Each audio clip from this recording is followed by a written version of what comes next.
orang-orang yang memang totalitas untuk Allah Subhanahu wa taala dan harapannya kepada Allah Subhanahu wa taala.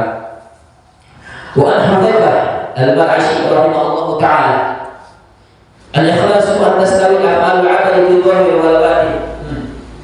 Ini masih dalam menerangkan ciri-ciri orang yang ikhlas.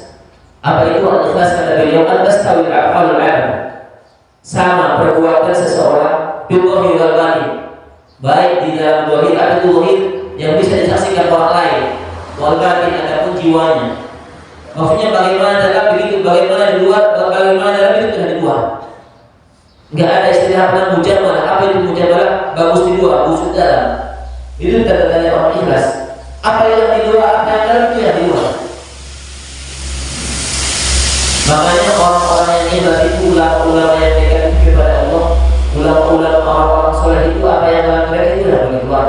Mereka enggak suka enggak suka memperbuat sesuatu dengan settingan. Enggak suka settingan, enggak suka. Disetting perbuatannya kadang-kadang kalau orang banyak, khusyuknya enggak tahu luar biasa. Kalau namanya ada di perkataannya, bahwa kita enggak tahu khusyuk benar. Kalau di perkataan itu namanya settingan yang diadu. Enggak. Kalau orang-orang yang kelas itu enggak ada settingan, enggak ada. Semuanya perbuatannya bagaimana dalam hati.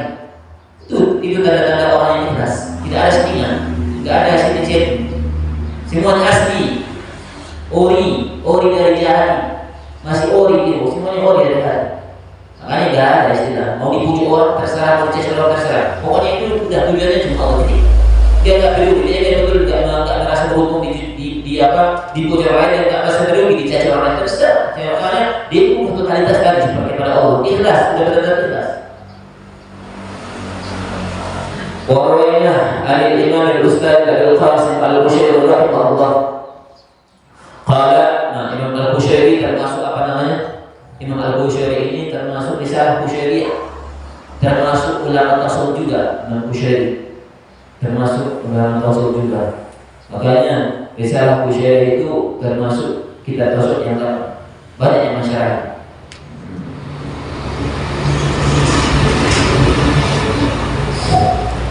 Apa namanya? Begitu juga Syekh Putih dan punya syarat. Itu syarat apa namanya? Hijab. Jika apanya tak standar. Apa kata beliau? Al-ikhlasu, ikhlas itu adalah ifradul haqqi subhanahu wa ta'ala fi ta'ah bil qasdi. Nama ikhlas itu yaitu apa namanya? Cuma Allah. Ifrad itu adalah cuma Allah tujuan dia di ta'ah bil qasdi, maksudnya itu cuma Allah tujuan dia dalam mengerjakan kebaikan itu maksudnya ikhlas.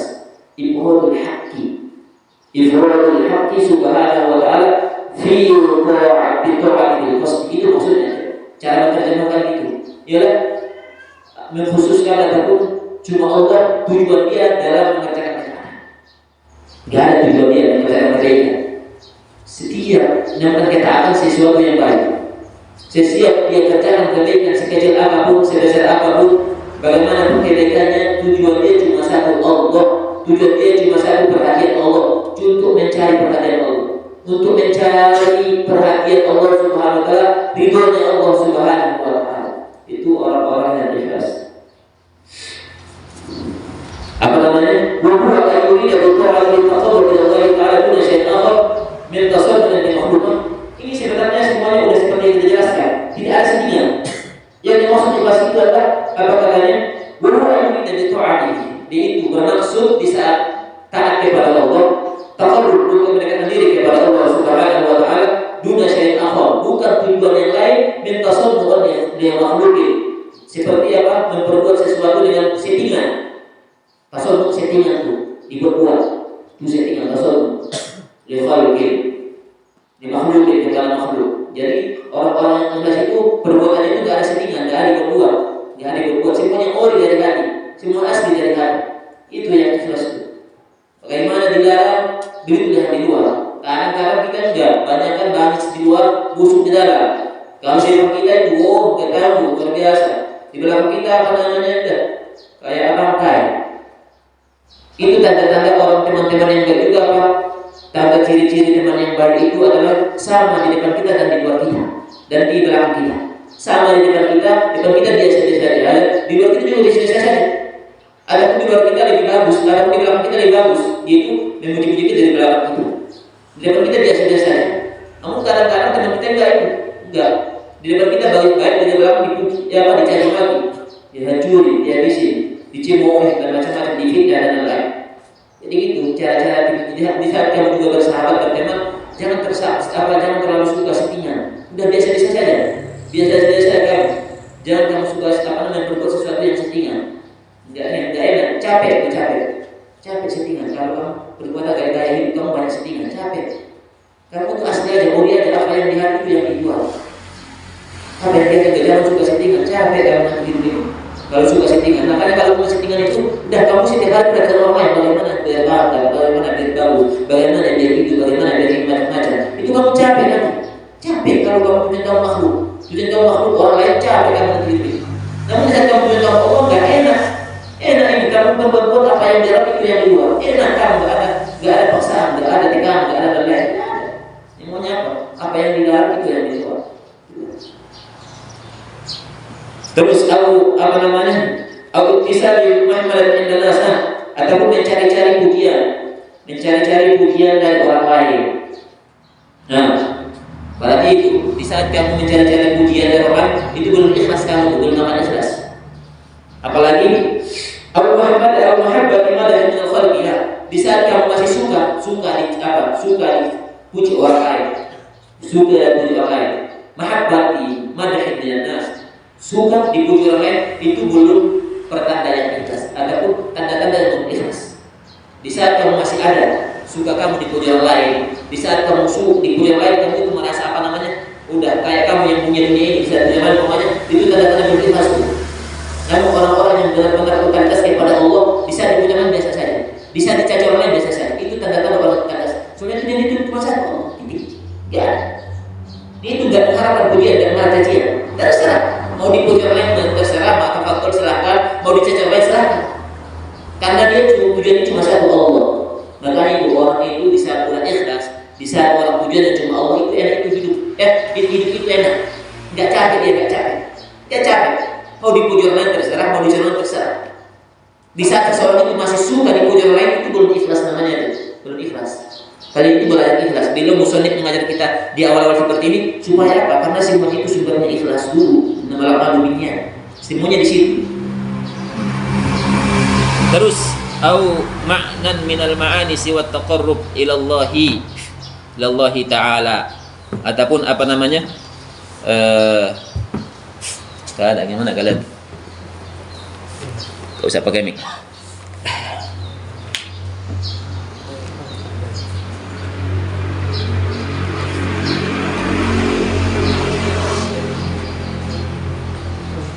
Waqala Sayyid, bisa kedengaran?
Jadi itu ciri-ciri orang yang ikhlas.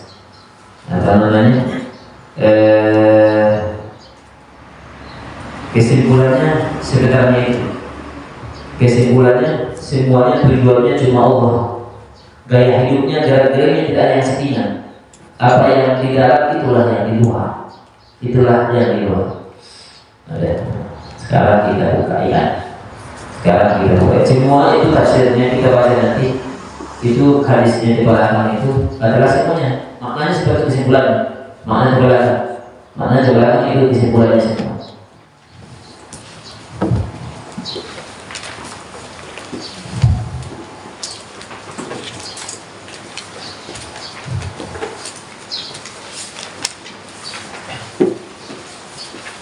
Mana? Wako ko lang.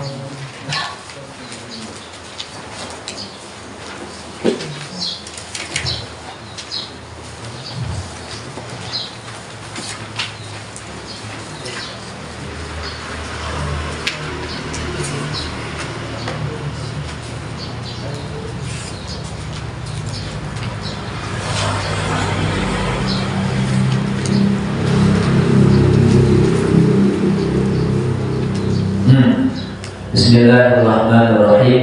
Kita ulang dari atas. Wa yasihu, dan sah mewakafkan barang yang dirampas. Wa in ajuza an tafrisihi, sekalipun dia itu tidak sanggup untuk melepaskannya. Kemarin kita bilang umpamanya barang kamu dirampas orang lain, atau maksudnya kamu punya sebidang tanah, terus di sampingnya punya orang lain. Tiba-tiba di suatu hari batasnya itu kegeser ke tanah kamu. Kemarin kita umpamakan ini umpamanya tanah kamu, yang plastik ini tanah kamu, ini tanah teman orang lain yang di samping kamu. Batasnya kan sebenarnya di sini batasnya. Tiba-tiba geser batasnya ke sini. Kamu udah bersikeras, udah negosiasi, udah klarifikasi, udah minta kepada dia, udah menjelaskan kepada dia bahwa tanah kamu itu sampai di sini, batasnya sini. Namun tetap dia bersikeras, itu namanya sudah dirampas namanya itu. Sudah dirampas. Sudah dirampas namanya. Nah, dalam hal ini boleh kamu pokokkan tanah kamu yang dirampas teman-teman. Udah pokokkan aja ke dia bagaimana? Boleh kamu pokokkan. Boleh pokokkan tanah yang dirampas. Adapun barang yang dirampas sah. Terus waqaful ului duna as-sufla masjidan, dan mewakafkan sebelah atas bukan sebelah bawah sebagai masjid, boleh. Pokoknya kamu punya bangunan bertingkat, sewakafkanlah tingkat 2 ini, lantai 2 itu untuk masjid, boleh. Berarti bawah itu punya kamu, masih rumah kamu pokoknya. Yang masjid cuma di atas berarti. Yang di masjid cuma di atas. Kamu punya bangunan 2 lantai, kamu wakafkan lantai kedua itu untuk masjid, boleh. Terus wal aujah sihhatu, wal aujah menurut pendapat yang aujah yang paling kuat, sihhatu waqaful musya' wa in qalla masjidan, sah mewakafkan harta perkongsian sekalipun sedikit di pada masjid. Pamannya kamu punya 2 hektar tanah, kamu punya kongsi 3 orang, berarti sepertiganya itu kamu wakafkan untuk masjid, sah. Itu namanya musya', barang perkongsian, ataupun harta yang punya itu lebih dari 1 orang, musya' namanya. Musya' itu apa enggak jelas mana tanah kamu, sebelah mana tanah kamu, sebelah mana tanah dia, semuanya perkongsian, musya'. Khol tusyuk, ada juga namanya khol tusyuk namanya kan, maksudnya itu perkongsian yang tidak bisa dibedakan mana yang punya sebulan, mana yang punya sebulan. Itu namanya musya' namanya. Enggak, itu sah mewakafkan kepada masjid. Terus wa yahrumul maqfu bihi alal junubi tagliban lil man'i, dan haram singgah di masjid, adapun di masjid pada haram berdiam pada tanah perkongsian yang diwakafkan untuk masjid, itu maksudnya. Fihinya itu haram berdiam pada tanah perkongsian yang sudah diwakafkan ke masjid, takliban lil man'i, karena mengunggulkan larangan.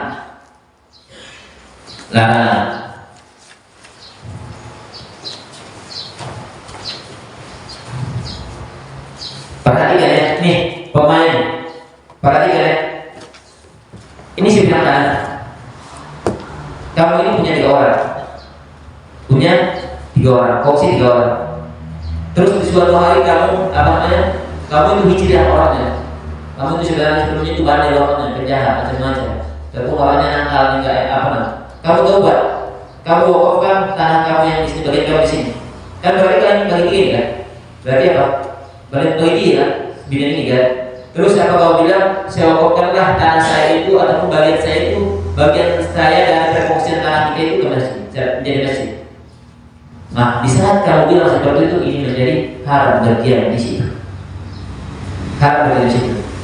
Haram. Kenapa? Karena sudah menjadi wakaf. Karena sudah diwakafkan untuk masjid. Diwakafkan untuk masjid. Apa namanya? Haram di mana? Di sini semua. Namun ada beberapa pendapat tidak haram selama belum dibalik. Tidak haram belum dibalik. Makanya coba lihat kita jangan coba lihat. Apa namanya? Waqaf al-barisi ada. Yajuzu al-naqdu fihi ma lam yanqasid.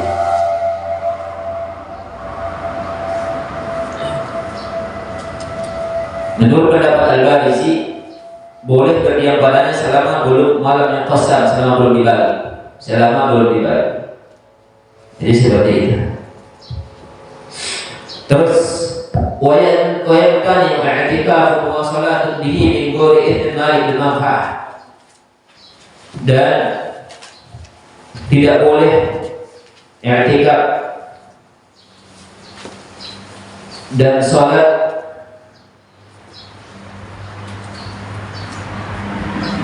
di tempat ataupun di tempat yang diwakafkan itu, tadi yang diwakafkan itu memboleh dikampa ala izin dari pemilik manfaat, dari pemilik manfaat.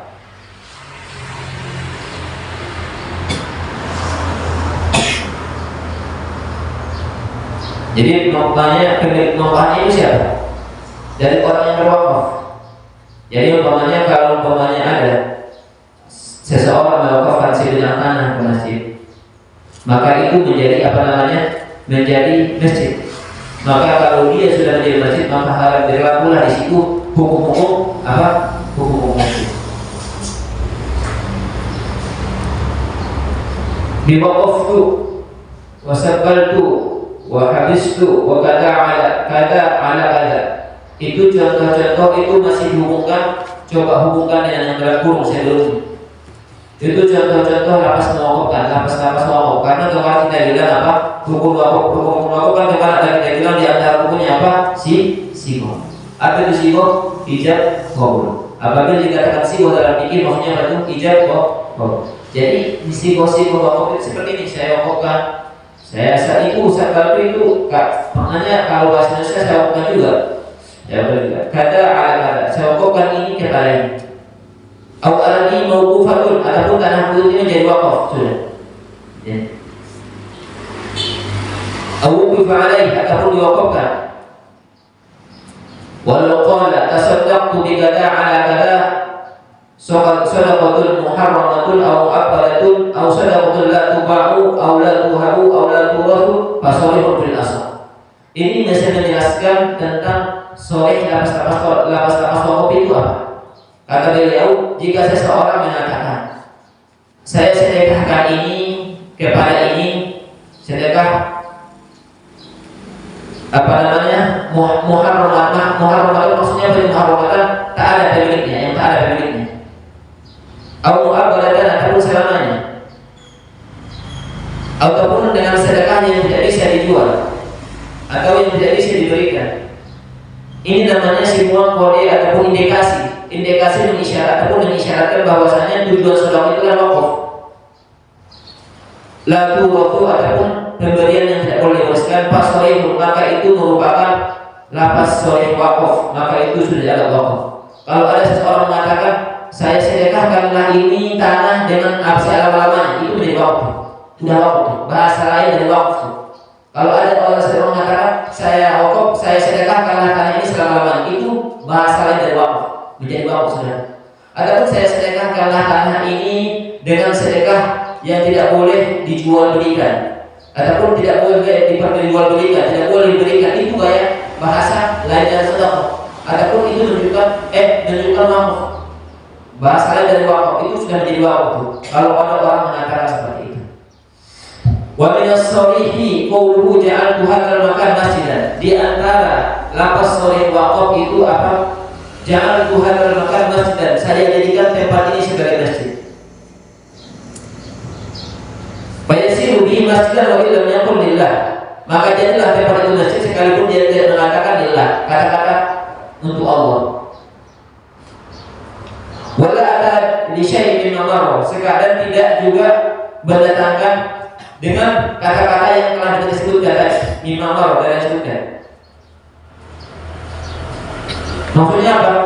Di saat seseorang mengatakan saya jadikanlah tempat ini sebagai masjid, itu udah otomatis wakaf, tidak bisa dilakukan. Bagaimanapun keadaan, sekalipun dia yang mengatakan sebagai pemberian yang tidak boleh diwariskan, pemberian yang tidak boleh diberikan, yang tidak boleh dijual belikan, sekalipun dia tidak seperti itu, pokoknya di saat dia bilang saya jadikanlah tempat ini masjid, maka otomatis menjadi wakaf langsung. Tidak boleh dilakukan. Li'anna al-masjid, kenapa langsung menjadi wakaf? Li'anna al-masjid, karena masjid itu la yakunu illa waqafan, tidak ada kecuali wakaf.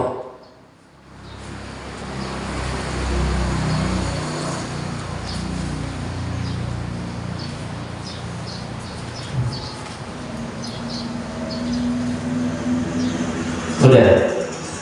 Wa waqaftuhu lis-sholati shahihun. Jika kalau ada seorang mengatakan saya wakafkan itu lis-sholat untuk sholat, maka itu shahihun fil waqfiyah. Maka itu sahih, kata-kata sahih untuk berwakaf. Wa kinayah bil khusus al-masjidiyah. Dan kinayah dalam menjadikannya sebagai masjid. Fala budda bin niyatiha, maka semestinya meniatkannya kalau untuk masjid harus ada. Berarti kalau ada orang mengatakan saya wakafkan ini tanah untuk sholat, berarti otomatis sudah wakaf. Namun apakah ini untuk masjid atau enggak? Apakah ini berhubung masjid atau tidak, tergantung niatnya. Paham tak kalian? Di saat ada seorang mengatakan saya wakafkan ini untuk sholat, saya wakafkan ini untuk sholat, otomatis tanah ini sudah menjadi tanah wakaf. Namun apakah ini dihubungkan masjid atau tidak, tergantung niat orang mewakafkan.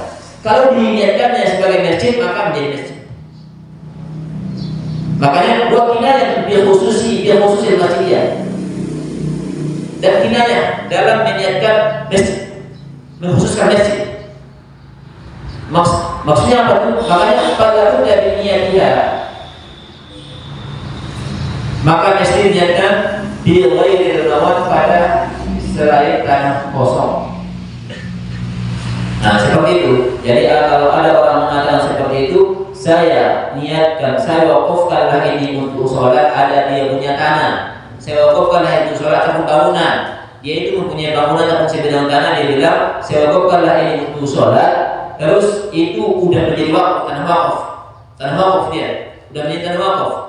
Terus apakah itu sudah menjadi masjid ataupun tidak? Karena dibilangnya saya wakafkan untuk sholat, itu tergabungnya.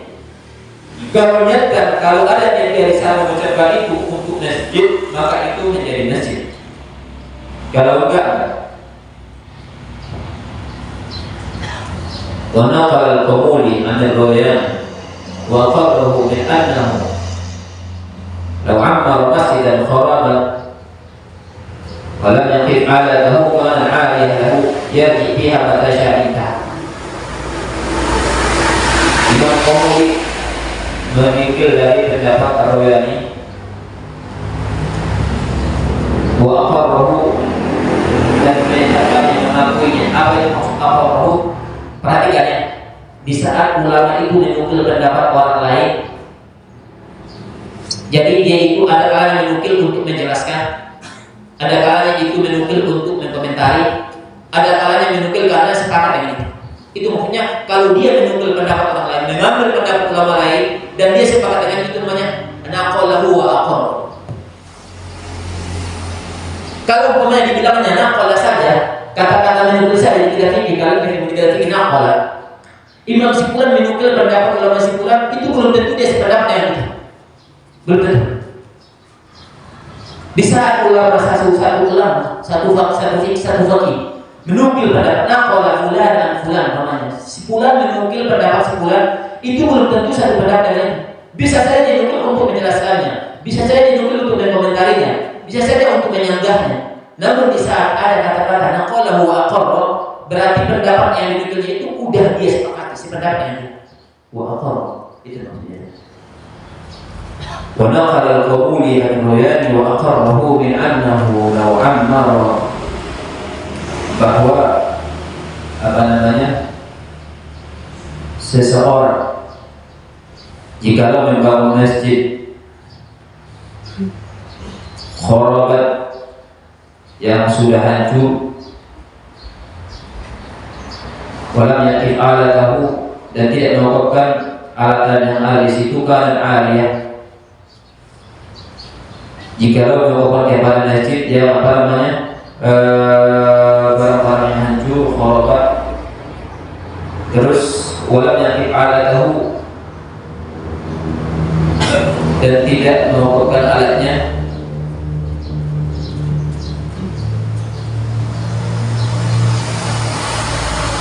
kanat aliyatan lahu, maka itu menjadi aliyah. Yarji'u fiha mata sya'a intaha. Dia itu yarji'u fiha, boleh yarji'u fiha, dia itu boleh meminta kembali kapan dia kehendaki. Kapan dia kehendaki. Jadi apa maksudnya itu? Di saat seseorang melakukan suatu benda, ataupun sebuah benda, dan sebuah mesin kepada masjid, dan mesin ini mempunyai alat yang lain, maka itu kata beliau itu menjadi aliyah.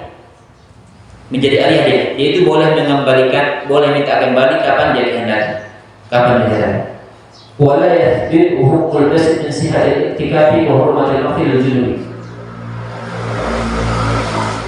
Dan tidak tetap hukum masjid min sihhatil waqt, dari sahnya min sihhatil i'tikaf, dari sahnya beriktikaf, wa hurmatil waqti, haramnya berdiam lil junubi bagi orang junub.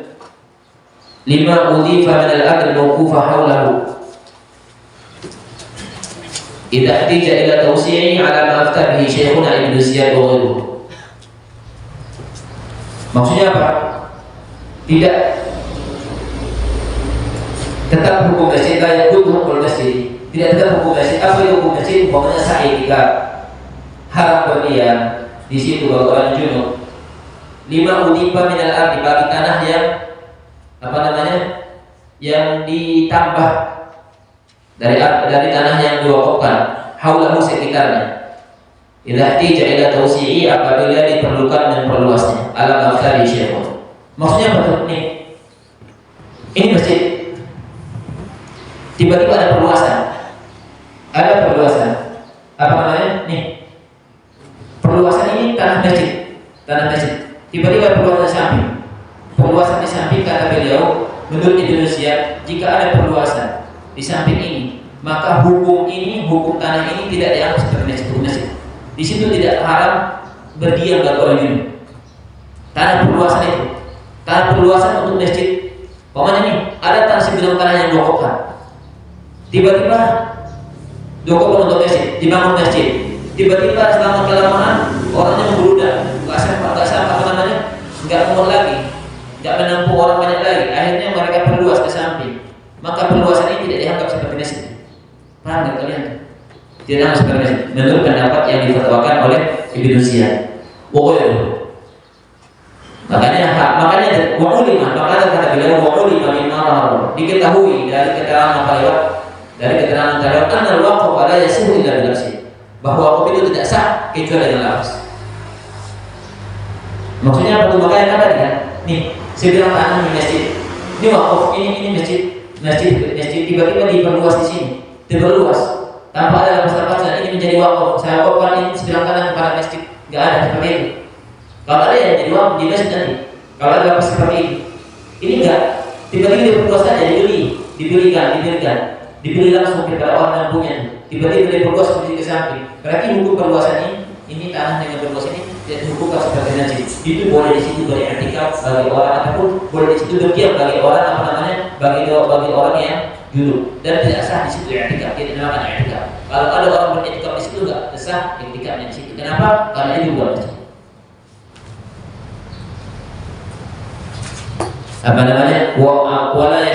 Wala ya'ti fihi khilaful mu'atoh, dan tidak terjadi padanya perkhilafan tentang mu'atoh. Apa itu mu'atoh? Jual beli tanpa lapas.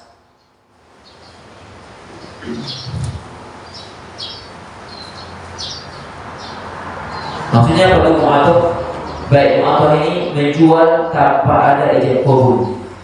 Di sana ada perbedaan ulama, mengatakan sah, seperti menjual gorengan. Kalau jual gorengan kamu ambil tuh, tanpa dibilang saya beli gorengan ini dengan sekian, nggak ada kan? Langsung aja ambil kasih duitnya. Itu namanya mu'atoh. Sebagian ulama mengatakan tidak sah, sebagian ulama mengatakan sah kalau itu benda-benda yang biasa kayak gorengan, kayak masih harga-harga yang murah-murah itu boleh saja. Harga-harga yang murah-murah boleh saja. Kalau itu harga-harga yang murah boleh. Jadi sebenarnya bai'ul mu'atoh ini adalah merupakan udah masyhur, merupakan jual beli tanpa ijab dan qabul. Jadi di situ juga ada penjelasan. Kehilafannya juga masyhur juga. Ada yang mengatakan tidak boleh, ada yang mengatakan boleh, ada yang mengatakan boleh secara mudah. Ada yang mengatakan boleh kalau itu benda-benda yang murahan, benda-benda yang bukan harganya tinggi, umpamanya bukan kayak rumah, bukan karena kayak mobil, bukan macam-macam harga yang mahal. Kalau harga biasa, umpamanya harga 10.000 doang, 15.000, atau gorengan dan macam-macam, kan itu namanya harga biasa, tidak berubah dari masa ke masa. Falau bana binaan ala hayati masjidin wa adina fi iqamati sholatihi lam yakhud bidzalika an milkihi. Jikalau seseorang membangun satu bangunan alaiha masjid dengan bentuk masjid, wa adina fi iqamati sholatihi, dan dia mengizinkan untuk mendirikan salat padanya, lam yakhud bidzalika an milkihi, tidak keluar dengan perbuatan itu dari kepemilikannya. Maksudnya apa? Tidak menjadi wakaf. Karena kenapa wakaf itu harus ada situ? Ini cabang masalah namanya cabang masalah. Makanya fa itu fa tafriyah. Kalau ada fa masuk kepada masalah cabang dari sebelumnya, namanya fa tafriyah, itu tandanya. Namun kalau ada fa masuk kepada ataupun kepada redaksi yang menjabarkan dari sebelumnya, namanya fa taksiyah. Berbeda. Kalau ada huruf fa masuk kepada redaksi yang mana redaksi ini merupakan cabang dari permasalahan sebelumnya, itu namanya fa tafriyah, untuk mencabangkan masalah. Kalau ada fa masuk kepada redaksi yang mana redaksi ini merupakan rincian dari sebelumnya, itu fa tafsiriyah, untuk merinci. Makanya falau bana binaan, jikalau seseorang membangun bangunan alaiha masjid, umpamanya kamu bikin bangunan desainnya itu seperti masjid percis desainnya. Bangunan ini kalau punya tanah kamu bangun, terus desainnya percis kayak masjid, ada mihrabnya, ada mimbarnya, percis bukan seperti masjid, ada tempat duduknya dan ada tempat cuci kakinya. Terus wa adina fi iqamati sholati, dan dia mengizinkan untuk melaksanakan sholat padanya, lam yakhul bidzalika milki, maka tidak keluar disebabkan perbuatan itu dengan dari kepemilikannya. Maksudnya apa? Tanah itu masih milik dia, bukan menjadi masjid otomatis tidak. Di saat karena kamu jalan beranggapan, karena kamu mentang-mentang udah desain seperti masjid langsung menjadi masjid, tidak. Harus ada lapas tadi. Makanya tadi wakaf itu harus ada dilapaskan, harus ada lapas. Udah. Kama idza ja'ala makanan 'alaiha al-maqbarah wa adna fi dafni, sebagaimana kama kan, tapi itu apa? Untuk menyerupakan. Berarti apa tuh? Di saat apa yang kamu pahami, di saat kamu baca kitab itu, di saat ada kaf seperti itu, kama itu berarti hukum setelahnya sama dengan sebelumnya. Berarti apa? Tidak menjadi keluar dari kepemilikannya. Di saat kamu baca itu, di saat ada kaf, itu kan kaf itu apa? Ditamsilkan untuk menyerupakan. Berarti permasalahan sebelumnya itu sama dengan setelah permasalahan setelahnya sama dengan sebelumnya. Kaf ataupun ka'anna, ya kan? Kaf itu ka'anna. Kalau dalam kalam apa perbedaannya? Kalau kaf itu perserupaannya lebih sedikit ketimbang pertanyaan apa perbedaannya. Kalau ka'anna persamaannya lebih banyak ketimbang perbedaannya. Itu perbedaannya kan?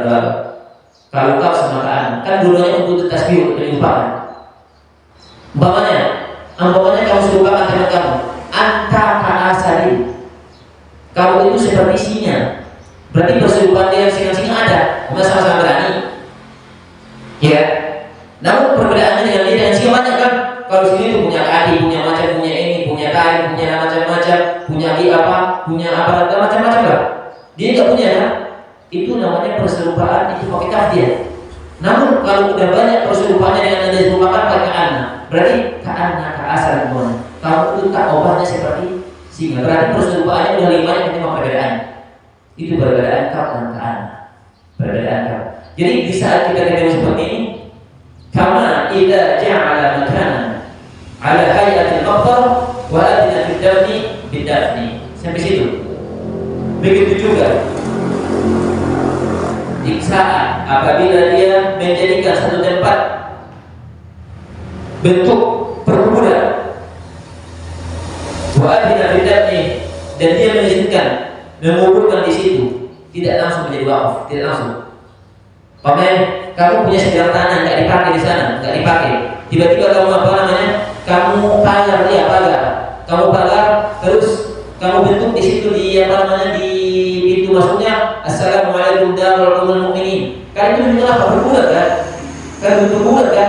Terus kalau izinkan orang berkubur apa? Menguburkan di situ, itu tidak langsung menjadi wakaf. Belum menjadi wakaf selama belum melepaskan.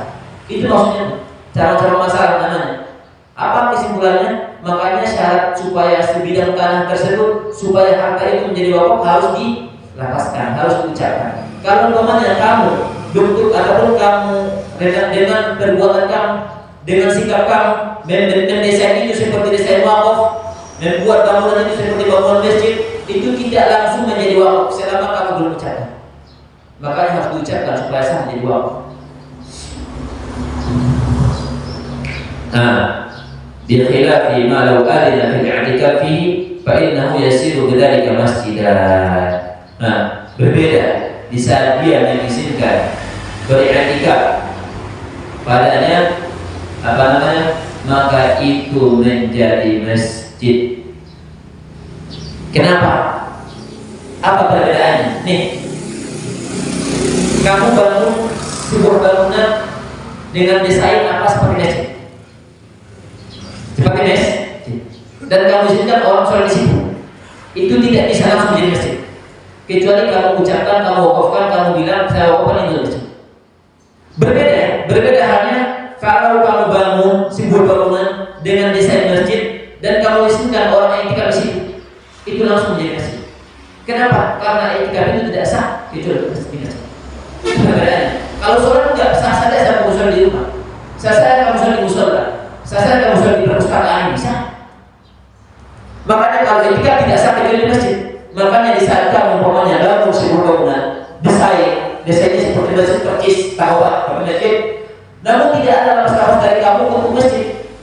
Di samping kamu bangun bangunan desain seperti masjid, tiba-tiba kamu izinkan untuk beriktikaf di situ, itu langsung otomatis menjadi masjid. Kenapa? Karena iktikaf itu tidak sah kecuali di masjid. Maka otomatis langsung bangunan menjadi masjid. Bisa membedakannya. Bisa membedakan di saat kamu bangun sebuah bangunan desain seperti masjid, terus kamu izinkan orang-orang sholat di situ, tidak langsung jadi masjid. Kenapa? Karena itu tidak merupakan kode langsung, bukan kode langsung itu menjadi masjid, tidak. Karena sholat itu bisa di masjid, bisa di luar masjid. Berbeda kalau kamu bangun sebuah bangunan dengan desain seperti percisnya seperti masjid, tiba-tiba kamu izinkan untuk iktikaf di situ, itu langsung otomatis menjadi masjid.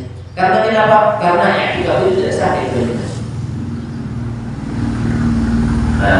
فإنه يسير بذلك مسجدا.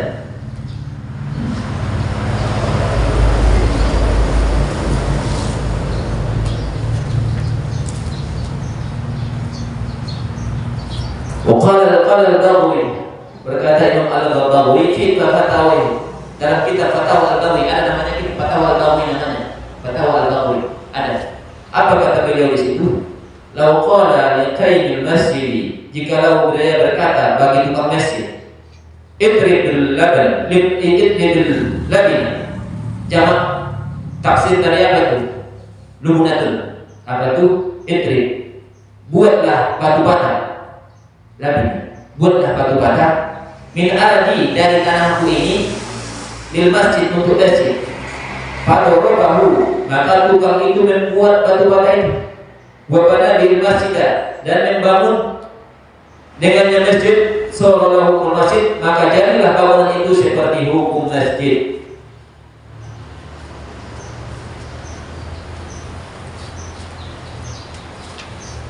Pemain, kamu umpamanya punya tanah. Tanahnya ini tanah liat. Kawasan kamu di situ tanah liat.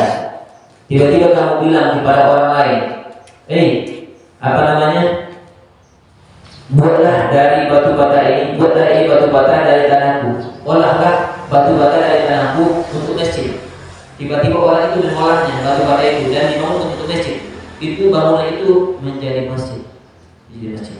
Bangunan itu hukumnya hukum masjid, menjadi masjid.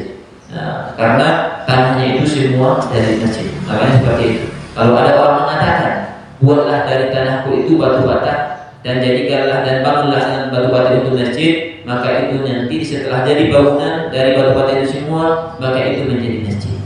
Nah, itu semuanya apa? Menjelaskan bahwasanya karena udah dalam pasti udah dalam pasti.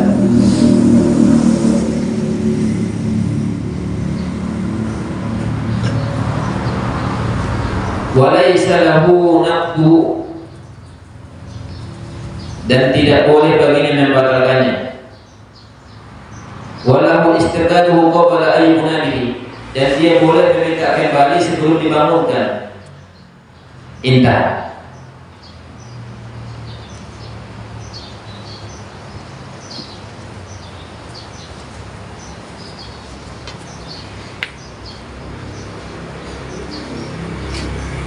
Wal Al-Bulqaini, Imam Al-Bulqaini menggolongkan bil masjid dengan hukum masjid tidak dalam demikian semuanya hukum al-bi'ral mahfur, sumur yang digali, lisabil untuk jalan, untuk orang-orang yang perjalanan boleh. Wal Isnawi al-madaris warubah, dan madaris dan tempat belajar. Rubat itu riba, tempat belajar juga.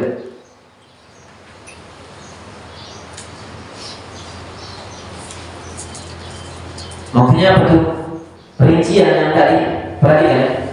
Kan perincian yang tadi yang kita bilang kan, itu kan kalau ke masjid, Jadi Imam Al-Bulqaini, kalau juga umpamanya dibilang umpamanya apa namanya, untuk bangunan atau untuk sumur galian ataupun untuk sekolah, maka apakah jadi otomatis kayak sekolah?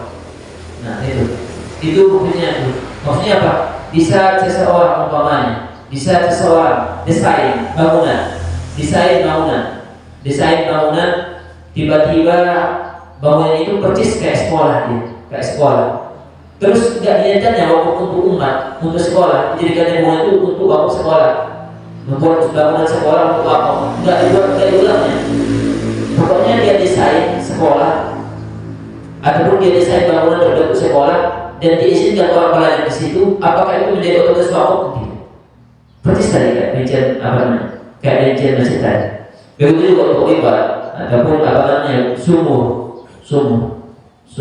Pemain di saat seseorang suruh apa tuh? Suruh orang lain untuk menggali sumur, untuk apa nanti? Untuk keperluan bagi orang-orang lewat. Ini sumur, kenapa sumur? Kenapa ini misalkan sumur? Karena dulu air itu sulit, makanya sumur itu merupakan hal yang berharga. Karena itu dulu di perjalanan itu sulit air, makanya sumur itu merupakan hal yang berharga dulu. Sekarang udah sumur di mana-mana. WC di mana-mana, kamar mandi di mana-mana.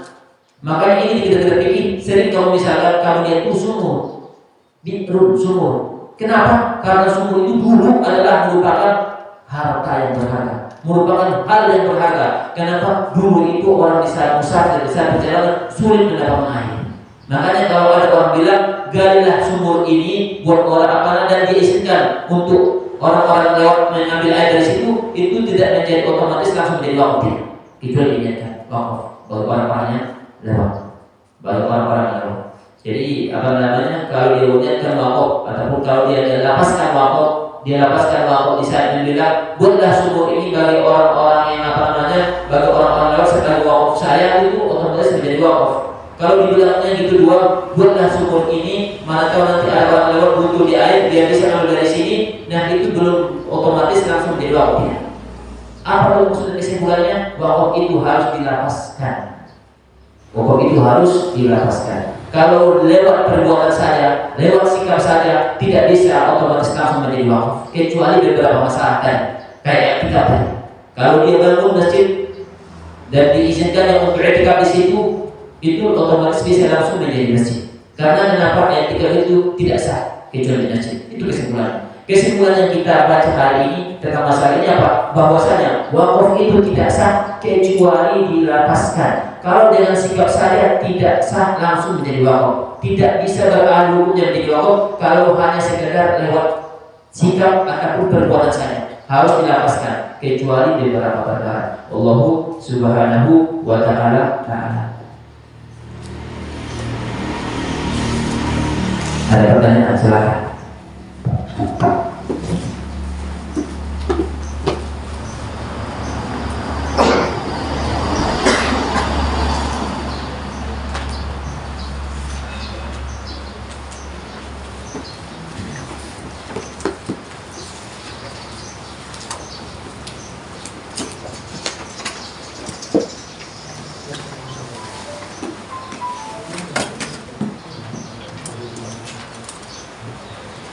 Ya ada.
وأخرجني مخرج صدق